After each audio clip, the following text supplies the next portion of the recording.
ఇవాళ 18 ఏళ్ల క్రితం దారుణ హత్యకు గురైంది.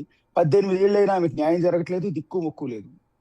రేపొద్దున మన ఇళ్లలో ఎవరికో సేమ్ ఇలాంటి ఘటనే జరుగుతుంది. అప్పుడు కూడా అంతేనా? ఇంకో 18 ఏళ్ళు మనం అట్లా తిరగాలి, ఏడవాలి. ఏడ్చి, ఏడ్చి, ఏడ్చి ఆయేషా మీరా తల్లి కళ్ళలో కన్నీళ్లు కూడా ఇంకిపోయాయి. ఇంక ఏడవటానికి కొత్తగా కళ్ళలో నీళ్లు కూడా లేవు. న్యాయం చేయండి మహాప్రభు అని దేశమంతా తిరిగింది. ఎక్కడని తిరుగుతుంది? ఒక చిన్న ప్రైవేట్ స్కూల్‌లో టీచర్‌గా పనిచేసే శంషాద్ బేగం, ఆయేషా బేగం వాళ్ళ తల్లి ఎంత అలుపెరగని పోరాటం చేసింది. మీడియా వాళ్ళ చుట్టూ తిరిగింది. పొలిటికల్ లీడర్ల చుట్టూ తిరిగింది. ఈ 18 ఏళ్లలో ముగ్గురు సీఎంలు మారారు. ఐదుగురు సీఎంలు మారారు. సారీ. రాజశేఖర్ రెడ్డి ఉన్నప్పుడు ఆయేషా మీరా మర్డర్ జరిగింది 2007లో. అది రాజశేఖర్ రెడ్డి మరణం తర్వాత రోసయ్య సీఎం అయ్యారు. ఆ తర్వాత కిరణ్ కుమార్ రెడ్డి సీఎం అయ్యారు. ఆ తర్వాత రాష్ట్ర విభజన జరిగింది. చంద్రబాబు నాయుడు విభజన జరిగిన తర్వాత ఆంధ్రప్రదేశ్‌కు మొదటి సీఎం అయ్యారు. ఆ తర్వాత జగన్మోహన్ రెడ్డి సీఎం అయ్యారు. మళ్ళీ చంద్రబాబు నాయుడు సీఎం అయ్యారు ఆంధ్రప్రదేశ్‌కి. అంటే దాదాపు ఎంతమంది చూడండి. ఇదొక 3, 6గురు సీఎంలు మారారు. ఆరో సీఎం ప్రస్తుతం నడుస్తుంది. సో ఒక దౌర్భాగ్యమైన స్థితిలో మన దర్యాప్తు సంస్థలు ఉన్నాయి. ఇక్కడ న్యాయ వ్యవస్థను తప్పుపట్టడానికి వీల్లేదు. ఎందుకంటే దర్యాప్తు సంస్థలు ఏవైతే సాక్ష్యాధారాలు సబ్మిట్ చేస్తాయో దాన్ని బట్టి న్యాయమూర్తులు జడ్జిమెంట్ ఇస్తారు. ఇక్కడ న్యాయమూర్తులు మనం క్వశ్చన్ చేయడానికి లేదు. సో ఇక్కడ దర్యాప్తు సంస్థలు కావచ్చు, విజయవాడ పోలీసులు కావచ్చు, ఎందుకు ఫెయిల్యూర్ అయ్యారు? సో ఇప్పుడు హైడ్రా చీఫ్ రంగనాథ్ గారు ఆ రోజు అక్కడ డ్యూటీ చేశారు. ఇప్పుడు సివి ఆనంద్ గారు ఆయన కూడా అప్పుడు విజయవాడలో డ్యూటీ చేశారు. చాలా మంది అంటూ ఉంటారు ఎంటైర్ పూర్వపరాలన్నీ కూడా సివి ఆనంద్ గారికి తెలుసు, రంగనాథ్ గారికి తెలుసు అని.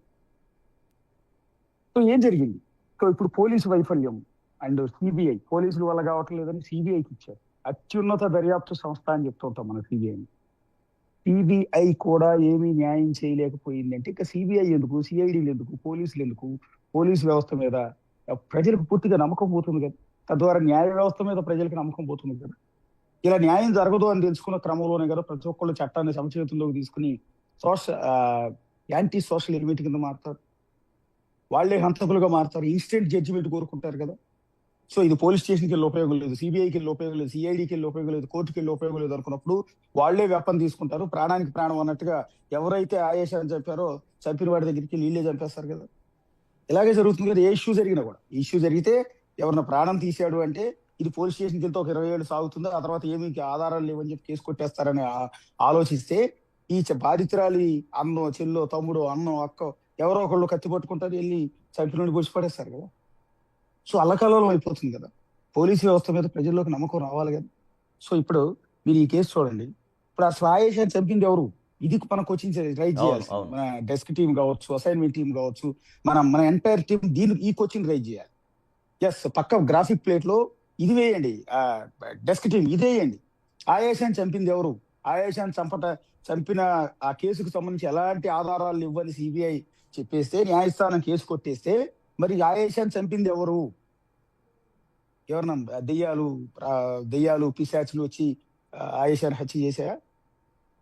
ఎవరు చంపారు తెలియకుండా కేసును క్లోజ్ చేయటం ఇప్పటికీ అర్థం కాని విషయం కదా. ఇప్పుడు 2007లో బహుశా డిసెంబర్ 27 ఇప్పుడు మర్డర్ జరిగింది. బి ఫార్మసీ చదువుతున్న అమ్మాయి near by Ibrahimpatnam main road పక్కనే ఉంటుంది హాస్టల్. నాకు తెలిసి అది ఫస్ట్ ఫ్లోర్ లో ఎంఐ రూమ్ ఉంటుంది. హాస్టల్ వార్డెన్ కూడా ఒక లేడీయే. సో ఆవిడ మీద కూడా కొన్ని అలిగేషన్స్ వచ్చాయి. ఆవిడని కోచింగ్ చేశారు, ఆవిడ భర్తను కోచింగ్ చేశారు. ఏం ఉపయోగం లేదు. ఈవిడతో పాటు కొంతమంది క్లాస్మేట్స్ ఉన్నారు, అదే రూమ్ లో ఉన్నారు, పక్క రూమ్ లో ఉన్నారు, వెనక రూమ్ లో ఉన్నారు, పై రూమ్ లో ఉన్నారు. వీళ్ళు ఎవరికి తెలియదంట. ఆమె అరుపులు కేకలు పెట్టింది కదా ఆ టైంలో. ఆమెపై అత్యాచారం చేశారు, ఒంటి మీద బట్టలు తీసేశారు, దారుణంగా కొట్టారు, తలబగలు కొట్టారు, కాళ్ళు చేతులు కొట్టారు. ఆల్రెడీ ఆమె ఉన్న రూమ్ లోంచి కారిడార్ లోంచి ఇలా ఈడ్చుకుంటూ తీసుకెళ్లి బాత్రూమ్ లో పడేసాడు. బాత్రూమ్ లో పడేసిన తర్వాత ఆమె శరీరం మీద చిరుత అని రాశారు. ఇక్కడ తల మీద, ఆమె తల మీద చిరుత అని ఏదో ఒక వెపన్ పట్టుకుని వెపన్ తో స్కిన్ మీద రాశాడు చిరుత అని. ఎందుకంటే ఆ టైంలోనే బహుశా రామ్ చరణ్ చిరుత సినిమా ఏదో వచ్చినట్టుంది. అవునవును. సో ఈ చంపినోడు రామ్ చరణ్ ఫ్యాన్ అన్న ఉండాలి, లేకపోతే ఆ చిరుత సినిమా అన్న చూడండి ఇన్స్పైర్ అయి ఉండాలి. ఇక్కడ ఆయేషా మీరా నుదుటి మీద చిరుత అని రాశాడు. ఎంత ఘటన జరిగి ఉంటుంది, ఎంతసేపు పెనుగులాడి ఉంటుంది ఆ అమ్మాయి. అరుపులు కేకలు వినపడలేదా? రోడ్డు పక్కన, మెయిన్ రోడ్డు పక్కన, విజయవాడ టు హైదరాబాద్ వచ్చేది ఆ రోడ్డు పక్కన ఫస్ట్ బిల్డింగ్ ఇది. ఇప్పటికీ ఆ బిల్డింగ్ అలాగే ఉంటుంది సజీవ సాక్ష్యంగా. ఆయేషా మేరా హత్య కేసుకు సజీవ సాక్ష్యంగా మీరు విజయవాడ ఎవరైనా వెళ్తుంటే ఇబ్రహీంపట్నం దగ్గర ఆగితే ఆయేషా మేరాని మర్డర్ చేసింది, రేప్ చేసింది ఎక్కడా అని అడిగితే ఎదురుగా బిల్డింగ్ చూపిస్తారు. ఫస్ట్ ఫ్లోర్ లో ఆ అమ్మాయి రూమ్ ఉంటుంది. అది కూడా రూమ్ కూడా రోడ్డు వైపే ఉంటుంది. ఆ రూమ్ లో అమ్మాయిని మర్డర్ చేసి రూమ్ లోంచి ఆమె శరీరాన్ని ఈడ్చుకుంటూ, ఎందుకంటే రక్తం మరకలు మొత్తం అక్కడి నుంచి బాత్రూమ్ వరకు, ఎందుకంటే ఈమె రూమ్ తర్వాత 2 రూములు ఉన్నాయి. ఆ 2 రూములు దాటిన తర్వాత కార్నర్ లో బాత్రూమ్ ఉంది. ఇది కామన్ బాత్రూమ్ ఉంటుంది కదా, కామన్ బాత్రూమ్ ఉంది. బాల్కనీలోంచి ఈడ్చుకుంటూ వెళ్ళాడు. వెళ్ళి వెళ్ళి వెళ్ళి అక్కడ దాకా వెళ్ళి అక్కడ బాత్రూమ్ లో పడేసి ఆ తర్వాత ఆమె శరీరం మీద చిరుతా అని రాసి ఇంటూ మార్కులు వేసాడు, వెళ్ళాడు. ఇంత జరుగుతున్న పక్క రూమ్ లో ఆడపిల్లలకు తెలియదు, అదే హాస్టల్లో ఉన్న పైన వాళ్ళకి తెలియదు, వార్డెన్కి తెలియదు, పక్కెళ్ళ వాళ్ళకి తెలియదు, ఎవరికి తెలియదు. ఎక్కడున్నాం మనం ఇప్పుడు? ఇది ఆయేషా మేరా కేసే అనుకుందాం, ఎవరో మనకేం సంబంధం, ఎవరో లేడీ అనుకుందాం. లేకపోతే మన ఇళ్ళలో మన ఆడపిల్లలకు జరుగుతుంది కదా. మన ఆడపిల్లలు కూడా చదువుకోవటానికి వెళ్ళారు కదా. ఈరోజు హైదరాబాద్ లో హాస్టల్లో ఉంటున్నారు, విజయవాడలో హాస్టల్లో ఉంటున్నారు, అనంతపురంలో హాస్టల్లో ఉంటున్నారు, ఆదిలాబాద్ పోయి హాస్టల్లో ఉంటున్నారు, ఢిల్లీకి పోయి హాస్టల్లో ఉంటున్నారు. అక్కడ మన ఇళ్ళలో ఆడపిల్లలను కూడా ఇదే విధంగా రేప్ చేసి చంపేస్తే ఇలాగే వదిలేస్తామా? 18 ఏళ్లకు మనం పోరాటం చేసిన దిక్కు మొక్కు లేదు, ఏ కేసు ఆధారాలు దొరకలేదని అంటారా? ఆ రోజు లోకల్ పోలీసులు ఆయేషా మీరా హత్య కేసుని విచారించారు. హాస్టల్లో ఉన్న మిగిలిన పిల్లలందరినీ కూడా ప్రశ్నించారు. వాళ్ళందరూ మాకు ఏం తెలియదు అంటారు. ఎలాంటి అరుపులు వినిపించలేదని చెప్తారు. ఇంకా మరీ ఘోరం, ఆ రోజు రాజశేఖర రెడ్డి సీఎంగా ఉన్నారు. అప్పుడు మున్సిపల్ శాఖ మంత్రిగా ఉన్న కోనేరు రంగారావు చనిపోయారు. ఆ తర్వాత పెద్ద ఆయన, తిరువురుకు సంబంధించిన నేత, కృష్ణా జిల్లాలో బాగా ప్రభావితం చేయగలిగిన నేత ఆయన. కోనేరు రంగారావు గారి మనవడు కోనేరు సతీష్ పైన అనేక రకాల అలిగేషన్స్ వచ్చాయి. ఎందుకు అంటే రెగ్యులర్ గా ఇదే హాస్టల్ కింది గ్రౌండ్ ఫ్లోర్ లో ఆయన అక్కడికి వచ్చి స్నేహితులతో కలిసి మందు కొడుతూ ఉంటాడట. ఈ హాస్టల్ వార్డెన్ ఏదైతే ఉందో, హాస్టల్ వార్డెన్ కి ఆవిడ బాగా క్లోజ్ సన్నిహితురాలు అనేది అప్పుడు జరిగిన ప్రచారం. ఆ ప్రచారంలో భాగంగా ఫస్ట్ ఆఫ్ ఆల్ కోనేరు సతీష్ అతని స్నేహితుల మీద అలిగేషన్స్ వచ్చాయి. అది ఏమైపోయిందో తెలియదు. ఆ తర్వాత ఎలాంటి ఆధారాలు అతను కూడా అదుపులోకి తీసుకున్నారు, ప్రశ్నించారు, నానా రకాలు చేశారు. ఆ తర్వాత ఒక దశలో రాజశేఖర రెడ్డి మీద కూడా అప్పటి సీఎం రాజశేఖర రెడ్డి మీద అలిగేషన్స్ వచ్చాయి, కోనేరు రంగారావు మీద అలిగేషన్స్ వచ్చాయి. కావాలనే దీన్ని తారుమారు చేస్తున్నారు, కేసు నీరుగారు చేస్తున్నారు, న్యాయం జరగకుండా చేసేస్తున్నారు, ఆ కోనేరు సతీష్ ని కాపాడటానికి కుట్ర చేస్తున్నారు అని రకరకాల అలిగేషన్స్ వచ్చాయి. ఇక ఆ తర్వాత లోకల్ పోలీసులు కోనేరు సతీష్ కి, కోర్టులు కూడా కోనేరు సతీష్ పాత్ర ఏమి లేదని క్లీన్ చిట్ ఇచ్చినట్టుంది. అప్పుడు కోనేరు సతీష్ పేరు మారుమోగిపోయి, వాళ్ళ తాత మంత్రి కాబట్టి మేనేజ్ చేస్తున్నారు అని అలిగేషన్స్ కూడా వచ్చాయి. కానీ ఆ తర్వాత ఏమీ లేదని అతను కూడా తప్పించేశారు. ఆ తర్వాత లడ్డు అనే అతని పేరు బయటకు వచ్చింది. ఆ విజయవాడ ఆటో నగర్ లో ఏదో మోటార్ స్పేర్ పార్ట్స్ అమ్మే షాప్ యజమాని లడ్డు. ఇతనికి కూడా క్రిమినల్ బ్యాక్గ్రౌండ్ ఉంది, ఇంతకుముందు ఇలాంటి ఘటనలు చేశాడు. సో ఆ నియర్ బై అతనికి సంబంధించిన ఆనవాళ్ళు ఉన్నాయన్న ఉద్దేశంతో లడ్డూని అదుపులోకి తీసుకున్నారు. చాలా రోజులకు వచ్చి చేశారు. ఒక దశలో అతనే అక్యూజ్డ్ అన్నారు. తీరా చూసి అతను కోర్టుకి వెళ్ళాడు. ఆ తర్వాత ఇతనికి ఏమీ బేస్ లేదు, ఇతనికి ఏ సంబంధం లేదని తేల్చేశారు. అప్పట్లో మీడియా ఛానల్స్ గా, నేను కూడా రిపోర్టర్ గా మొత్తం ఇదే పని. రోజు ఆయేషా మేరా రోజుకో పేరు. మొదటి రోజు కోనేరు సతీష్ వస్తుంది, తర్వాత లడ్డు వస్తుంది. ఇక మూడోడు అమాయకుడు పిచ్చోడు ఒక సత్యంబాబు దొరికాడు. సత్యంబాబుకి ఇలాంటి నేచర్ ఉందనే కారణంతో, గతంలో 1-2 దొంగతనాలు చేశాడనే కారణంతో అతను హాస్టల్ ఫస్ట్ ఫ్లోర్కి వచ్చి అమ్మాయిని రేప్ చేసి చంపేసి ఇలా పడేసాడనే కారణంతో సత్యంబాబుని అరెస్ట్ చేశారు. అయిపోయింది, కేసు వీగిపోయింది అనుకున్నారు. సత్యంబాబుని దారుణంగా హెరాస్ చేశారు, ఇబ్బందులు పెట్టారు. ఒక దశలో వాడి కాళ్ళు చేతులు కూడా నడవలేని సిచ్యువేషన్కి వెళ్ళిపోయాడు. అతని జీవితం అంతా నాశనం అయిపోయింది. అవునవును, జీవితం అంతా నాశనం అయిపోయింది. సత్యబాబుని తిప్పారు, విచారించారు, చివరికి శిక్ష కూడా వేశారు. 2007లో ఈ మర్డర్ జరిగితే 2009లో సత్యంబాబుని దోషిగా నిర్ధారిస్తూ విజయవాడ పోలీసులు కూడా సత్యంబాబుదే తప్పు, సత్యంబాబు మర్డర్ చేశాడని ఆధారాలు సబ్మిట్ చేయడంతో అతనికి యావజ్జీవ శిక్ష వేసింది విజయవాడ కోర్టు. తర్వాత అతను హైకోర్టుకి వెళ్ళాడు. హైకోర్టుకి ఇది చాలా ఏళ్ళు జైల్లో ఓడిపోయాడు. దాదాపు 6-7 ఏళ్ల పాటు జైలు శిక్ష అనుభవించాడు సత్యంబాబు. అమాయకు, నిజానికి ఆ కేసుకి అతనికి ఏం సంబంధం లేదని మళ్ళీ హైకోర్టు విజయవాడ పోలీసులకి చివాట్లు పెట్టి ఇతనికి సంబంధించిన ఆధారాలు ఏమున్నాయి మీ దగ్గర అని చెప్పి అతన్ని నిర్దోషిగా విడుదల చేసి, భారతదేశ చరిత్రలో, ఎంటైర్ భారతదేశ చరిత్రలో ఆయేషా మీరా లాగా మిస్టరీ ఉన్న కేసు ఇంకే కేసు లేదు. ఇలాగా ఒక అమాయకుడిని, ఏమాత్రం సంబంధం లేని వాడిని అన్యాయంగా ఇరికించి జైల్లో పెట్టించారని అపవాదు కూడా విజయవాడ పోలీసులకి ఈ కేసులోనే వచ్చింది. అందుకని న్యాయ వ్యవస్థలో ఒక మాట చెప్తూ ఉంటారు, 100 మంది దోషులు తప్పించుకున్న పర్లేదు కానీ ఒక్క నిర్దోషి కూడా శిక్ష పడకూడదు అని. అందుకనే కేసులు డిలే అవుతూ ఉంటాయి. చాలా కేసులు డిలే చేస్తూనే ఉంటారు. సో అశోక్, ఇప్పుడు తల్లిదండ్రులు వాళ్ళు తీవ్ర అసంతృప్తి వ్యక్తం చేస్తున్నారు, న్యాయం దక్కలేదని. సో నిజంగా అది అందరికీ బాధాకరం. ఒకటైతే ఇప్పుడు వాళ్ళంటే ఫైట్ చేశారు, 18 సంవత్సరాల నుంచి ఫైట్ చేశారు. చాలామందికి అంత ఓపిక ఉండకపోవచ్చేమో, ఎందుకంటే చాలా భయభ్రాంతులకు గురి చేసే పరిస్థితి ఉంటుంది, కాంప్రమైజ్ చేసే వాళ్ళు ఉంటారు. అయినప్పటికీ కూడా తల్లిదండ్రులు చేసినటువంటి ఫైట్ని మనం ఎట్లా ఇన్స్పైర్గా తీసుకోవచ్చు అశోక్ ఇటువంటి విషయాలలో? ఇక్కడ ఇన్స్పైర్ తీసుకునే ఉపయోగం లేదు. పోరాడి ఓడిపోయారు కదా వాళ్ళు. పోరాడి గెలిస్తే ఉపయోగం ఉంటుంది. ఇప్పుడు నిన్న ప్రత్యూష తల్లి ఉంది, సినిమా హీరోయిన్ ప్రత్యూష తల్లి. ఆవిడ కూడా అంతే పోరాడింది. ఎన్నేళ్ళు? 24 ఏళ్ళు పోరాడింది. ఇంకా ప్రత్యూష తల్లి 18 ఏళ్ళే. 24 ఏళ్ళు పోరాటం చేసిన తర్వాత కూడా ఆవిడకి న్యాయం జరగలేదు కదా. ఇప్పటి వరకు అవి ఏడుస్తుంది. ఆవిడ కూడా స్కూల్ టీచరే. ఆవిడ కూతురుని కూడా రేప్ చేసి చంపేశారని కదా అలిగేషన్. ఆవిడ కూడా పోరాటం చేస్తూనే ఉంది. 24 ఏళ్ళ తర్వాత మొన్న వచ్చింది ఏంటి? అక్యూజ్ని తిరిగి లొంగిపోమని మొన్న చెప్పింది కోర్టు, సుప్రీం కోర్టు. అది కూడా ఏ న్యాయం జరిగినట్టు? సో ఈ 18 ఏళ్ళు ప్రత్యూషకి ఆయేషా మీరాకి పెద్దగా తేడా ఏం లేదు. కాకపోతే ప్రత్యూషని అత్యంత దారుణంగా చంపలేదు. ఇక్కడ ఆయేషా మీరాని అత్యంత దారుణంగా, అంటే ఏ తల్లి కూడా తన కూతుర్ని చూడలేనంత దారుణమైన స్థితిలో ఆమె తన కూతుర్ని చూడాల్సి వచ్చింది. ఆ రోజు నగ్నంగా, ఒంటి మీద తీవ్రమైన గాయాలతో అత్యంత దారుణమైన సిచ్యువేషన్ లో కూతుర్ని ఆ తల్లి చూడాల్సి వస్తుంది. ఇంకా నయం, ఆయేషా మీరా తల్లి శంషాద్ బేగం తన కూతురికి న్యాయం కోసం పోరాడాలన్న ఆ దృఢ సంకల్పంతో ఈ రోజుకి కూడా ఆమె గుండె బతుకుంది. యాక్చువల్లీ ఆ కూతురు నా స్థితిలో చూసిన ఏ తల్లి అయినా అక్కడే చచ్చిపోద్ది. ఏనాడో శంషాద్ బేగం చచ్చిపోవాల్సింది కదా. కానీ నా కూతురి కోసం నేను పోరాడాలని గుండెని రాయి చేసుకుని ఈ రోజు వరకు పోరాడుతూనే ఉంది ఆ తల్లి. పాపం నిజంగా ఆ తల్లి పోరాటానికి హ్యాట్స్ ఆఫ్ చెప్పాలి. కానీ పోరాటానికి విలువ లేకుండా పోయింది. పోరాడి ఓడిపోయిన తల్లి భారతదేశం మొత్తం, భారతదేశంలో 130 కోట్ల మంది జనం ఉంటే ఈ రోజు శంషాద్ బేగం, ఆయేషా బేగం తల్లిని చూసి జాలిపడాలి. మన నిస్సహాయత, మన చట్టాలు, మన పోలీసు వ్యవస్థ ఎంత దౌర్భాగ్యమైన స్థితిలో ఉన్నాయని చూసి ఆమెను చూసి జాలిపడాలి మనం. ఎవరేం చేయలేకపోయారు. ఇవాళ కేసు చూడండి, కేసు కంప్లీట్ కొట్టేశారు. ఆమెను రేప్ చేసి హత్య చేసిన ఘటనలో ఎలాంటి సాక్ష్యాధారాలు లేవని సిబిఐ కోర్టు ఈ కేసును కొట్టేసింది.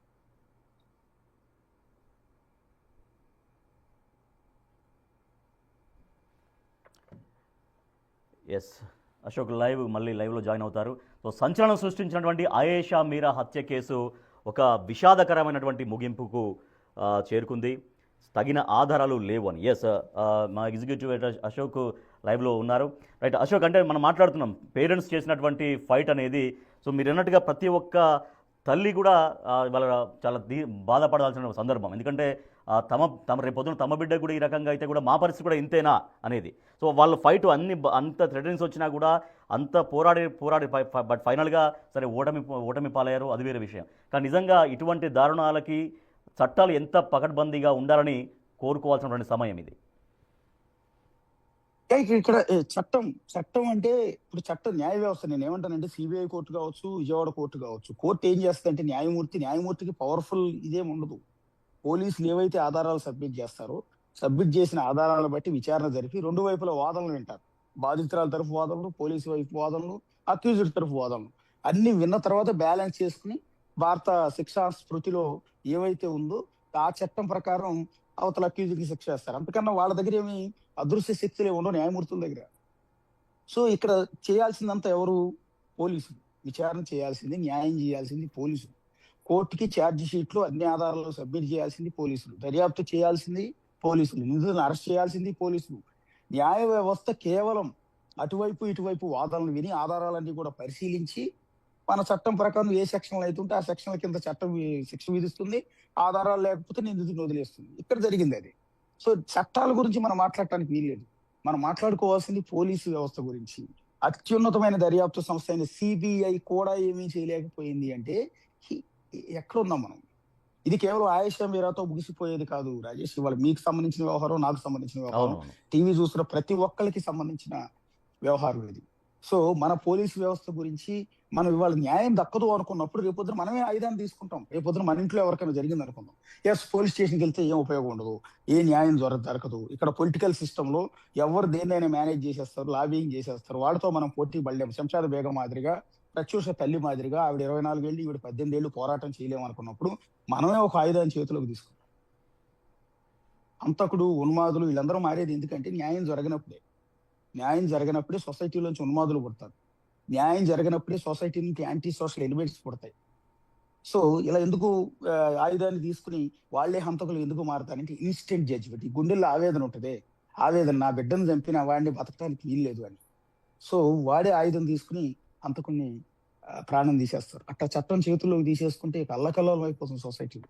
అలా అల్లకల్లోలం కాకూడదు అంటే పోలీసు వ్యవస్థ ఇక్కడ స్ట్రాంగ్ అవ్వదు. ఇక్కడ బాధాకరమైన విషయం తెలుసా, ఆయేషా మీరా తల్లి శంషాద్ బేగంని ఎన్నిసార్లు ఈ లోకం ఏడిపించిందో తెలుసా? ఇప్పటికి కొన్ని వందల సార్లు లోకల్ పోలీసులు ఆమెను ప్రశ్నించారు. ఏడ్చి ఏడ్చి ఏడ్చి చెప్పారు, ఏడ్చి ఏడ్చి ఏడ్చి ఆమె కళ్ళల్లో కన్నీళ్లు కూడా ఇంకిపోయాయి. ఇంకేడవట ఏడ్చినా కూడా కళ్ళలోంచి నీళ్లు రావట్లేదు. So and then CID case అప్పచెప్పిన తర్వాత సిఐడి వాళ్ళు వందల సార్లు ప్రశ్నించారు. ఇంకా ఆ తర్వాత మీడియా వాళ్ళ ట్రయల్, మీడియా ఛానల్స్ మొత్తం ప్రతిరోజు ఆమె లైవ్ లో కూర్చోబెట్టడం, స్టూడియోలకు తీసుకురావటం, ఏడిపించి ఏడిపించి ఏడిపించి ఏడిపించి మీడియా ట్రయల్ వేరు మళ్ళీ. ఇదంతా అయిపోయింది. అయిపోయినాక ఈ కేసుని మళ్ళీ సిబిఐకి ఇచ్చారు. మళ్ళీ సిబిఐ వాళ్ళు మళ్ళీ మొదటి నుంచి పరంపర. ఆ రోజు ఏం జరిగింది, నీకు ఎప్పుడు తెలుసు, ఎప్పుడు జరిగింది, అలా జరిగింది, ఏం జరిగింది, ఫస్ట్ టైం నువ్వు చూసినప్పుడు ఏమనిపించింది, ఇదే అదే. ఇంకొక బాధాకరమైన అంశం ఏంటంటే మొదట్లో తూతూ మంత్రంగా పోస్ట్ మార్టం చేసి పంపించేశారు, ఏదో అంత్యక్రియలు కూడా చేసేసారు. ఆ తర్వాత సిఐడి వాళ్ళు ఈ కేసు దర్యాప్తులో భాగంగా మళ్ళీ కోర్టు పోస్ట్ మార్టం చేయమని చెప్తే ఆల్రెడీ పూడ్చిపెట్టినారు. ముస్లిం సాంప్రదాయం ప్రకారం ఆయేషా మీరా మృతదేహాన్ని పూడ్చిపెట్టారు శ్మశానంలో. ఆ పూడ్చిపెట్టిన శవాన్ని మళ్ళీ బయటికి తీశారు, కుళ్ళిపోయి అయిపోయిన శవాన్ని. సో తన కూతుర్ని ఆల్రెడీ పూడ్చిపెట్టిన తన కూతురు ఆత్మకు కూడా శాంతి కలగట్లేదని ఆ తల్లి ఎంత బాధపడి ఉంటుందో ఒకసారి ఆలోచించండి. సో పూడ్చిపెట్టిన శవాన్ని ఆ రోజు బయటికి తీశారు, మళ్ళీ హాస్పిటల్కి తరలించారు, మళ్ళీ ఏదో పోస్ట్ మార్టం చేశారు, మళ్ళీ మామ అన్నారు, మళ్ళీ అయిపోయింది. మళ్ళీ అయిపోయిన తర్వాత 2018లో ఈ కేసు మళ్ళీ సిబిఐకి వెళ్ళిన తర్వాత ఇక్కడ చూడండి ఇంకా విచిత్రం, 2018లో సిబిఐ చేతుల్లోకి వెళ్ళిన తర్వాత మళ్ళీ సిబిఐ కోర్టు అనుమతితో మళ్ళీ ఎక్కడైతే ఆయేషా మీరాని పూడ్చిపెట్టారో ఆల్రెడీ ఒకసారి పోస్ట్ మార్టం చేసి మళ్ళీ పూడ్చి మళ్ళీ తర్వాత బయటికి తీసి మళ్ళీ పూడ్చారో మళ్ళీ మూడోసారి ఆమె డెడ్ బాడీని బయటికి తీశారు. Dead body means dead body అంటే ఏముంటది, 18 ఏళ్ళ తర్వాత ఒళ్ళు ఎముకలు అస్థి పంజరం ఉంటుంది, ఎముకలు ఉంటాయి. ఆ ఎముకలు మొత్తాన్ని బయటికి తీశారు. ఆ ఎముకలు మొత్తాన్ని తీసుకొచ్చి సిబిఐ ఆఫీస్ ముందు పెట్టారు, తర్వాత కోర్టులో పెట్టారు. సో ఆ తల్లి కనీసం బిడ్డకి అంత్యక్రియలు కూడా చేయలేకపోయింది. సో ఇవాళ రేపు 27వ తేదీ వచ్చి కోర్టు అధీనంలో అంటే సిబిఐ అధీనంలో ఉన్న ఆమె కూతురు ఎముకలు ఏవైతే ఉంటాయో అవి తీసుకెళ్ళమని పోలీసు వాహనం ఏర్పాటు చేసి ఆ వాహనంలో ఎముకలను తరలించి మళ్ళీ అంత్యక్రియలు చేసుకోమని కోర్టు చెప్పింది. రేపు 27వ తేదీ ఆమె వచ్చి సిబిఐ ఆఫీస్ నుంచి ఆమె ఎముకల్ని కలెక్ట్ చేసుకుని వెళ్ళబోతుంది. సో ఇది అత్యంత దారుణమైన విషయం. అత్యంత దారుణం అంటే ఇక దానికి పరాకాష్ట. ఇది దేశవ్యాప్తంగా చర్చ జరగాల్సిన అంశం. ఒకటి ఫస్ట్ ఆఫ్ ఆల్ క్వశ్చన్ ఏంటంటే ఆయేషా మీరాని చంపింది ఎవరు? ఇది క్వశ్చన్. ఇప్పుడు ఆ సాక్ష్యాధారాలు లేవని కేసు కొట్టేసింది అంటే భారతదేశంలో న్యాయం జరగదా? భారతదేశంలో దర్యాప్తు చేస్తే నిందితులు ఎవరు పట్టుకోలేరు ఏ కేసులో కూడా. ఇప్పుడు ఎవరు సాక్ష్యాధారాలు లేవంటే ఏంటి అర్థం? ఆయేషా మీరాని చంపింది ఎవరు? సత్యంబాబు కాదు, లడ్డు కాదు, కోనేరు సతీష్ కాదు, లేకపోతే హాస్టల్ వార్డెన్ పద్మ కాదు, ఇంకెవరు చంపారు ఆయేషా మీరాని? సో ఇదే క్వశ్చన్ నేను అడుగుతున్నా, ఒక భారతీయుడిగానే అడుగుతున్నా, ఒక జర్నలిస్ట్ గా ఒక వ్యక్తి తరపు నుంచి అడుగుతున్నా, ఎవరు ఆయేషా మీరాని చంపింది? వాళ్ళ తరపు లాయర్ కూడా అదే అడుగుతాడు, పిచ్చుక శ్రీనివాస్ గారు. ఆయన పాప ఇలాంటి బాధితుల తరపున వాదించేది ఆయనే. సో సత్యంబాబు తరపున పోరాటం చేసి అతను నిర్దోషిగా విడుదల కావడంలో కీలక పాత్ర కూడా పిచ్చుక శ్రీనివాస్ అనే అతను. సో ఇవాళ సత్యంబాబు ఏం చెప్తాడనేది చూడాల్సి. సో లాయర్ లైన్ లో ఉన్నారు అశోక్ యాక్చువల్లీ.